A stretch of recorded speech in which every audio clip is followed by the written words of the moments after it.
Delhi auto rickshaw संघ ने 50वीं साल में प्रवेश कर लिया है, यानी लगभग आधी शताब्दी पूरी कर ली है। दिल्ली ऑटो रिक्शा संघ के इस सुहाने सफर पर हमारे साथ मौजूद हैं संघ के महामंत्री राजेंद्र सोनी साहब। सोनी साहब, आपको देखा जाए, हिसाब किताब देखा जाए तो लगता नहीं है कि इन 50 इतने लंबा सफर तय किया है आपकी यूनियन ने।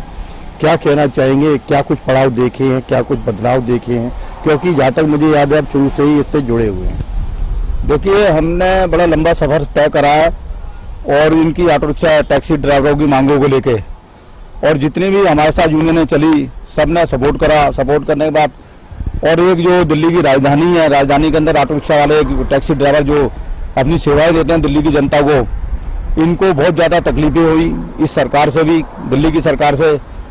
और आज हम लोग 50वीं जयंती के अंदर जा रहे हैं, तो हम लोगों ने भारत सरकार से निवेदन करा है, भाई कुछ ऐसी हमारे लिए भारतीय मजदूर संघ के लिए योजना दो जो कि हम लोग 50वीं जयंती के अंदर जाएं और इनको हम दे सकें 14 तारीख को। और केंद्र सरकार से बातचीत होने के बाद अब मुझे ये लगता है केंद्र सरकार इसके लिए एक बहुत बड़ी घोषणा करने जा रही है। गरीब ऑटो रिक्शा टैक्सी वालों के लिए, बस वालों के लिए, ये सभी के लिए होगी। और ये 14 तारीख जो होगी हमारे लिए बहुत अच्छा दिन होगा।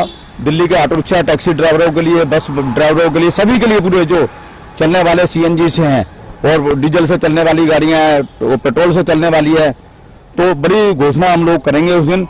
और आगे जाके जो प्रधानमंत्री जी ने घोषणा करी है, भाई गरीब परिवार के लोगों को 5 लाख रुपए का मेडिकल दिया जाएगा जिससे वो गरीब आदमी अपना इलाज करा सके, तो उसमें हम केंद्र सरकार से ये भी मांग कर रहे हैं भाई ऑटो रिक्शा टैक्सी और जो ट्रांसपोर्ट को भी इसमें जोड़ा जाए, क्योंकि ये ट्रांसपोर्टर जो है पूरे देश की सबसे बड़ा एक उद्योग है। उद्योग के अंदर ये हजारों लाखों लोग काम करने वाले कर्मचारी हैं और रेलवे से बड़ा ये उद्योग है। किसी भी सरकार ने इनके लिए ध्यान नहीं दिया।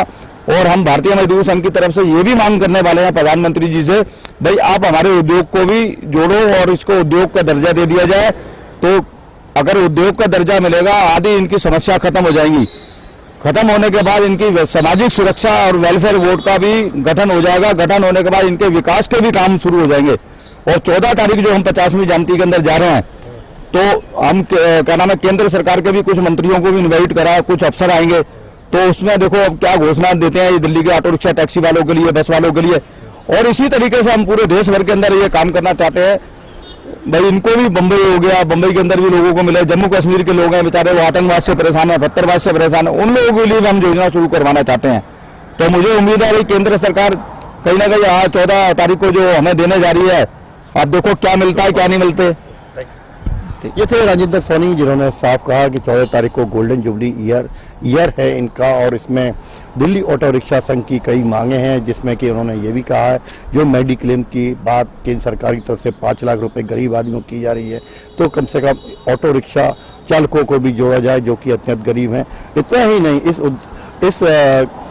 ऑटो रिक्शा और ट्रांसपोर्ट को इसे उद्योग का दर्जा दिया ताकि उत्तरोत्तर इसका विकास हो सके।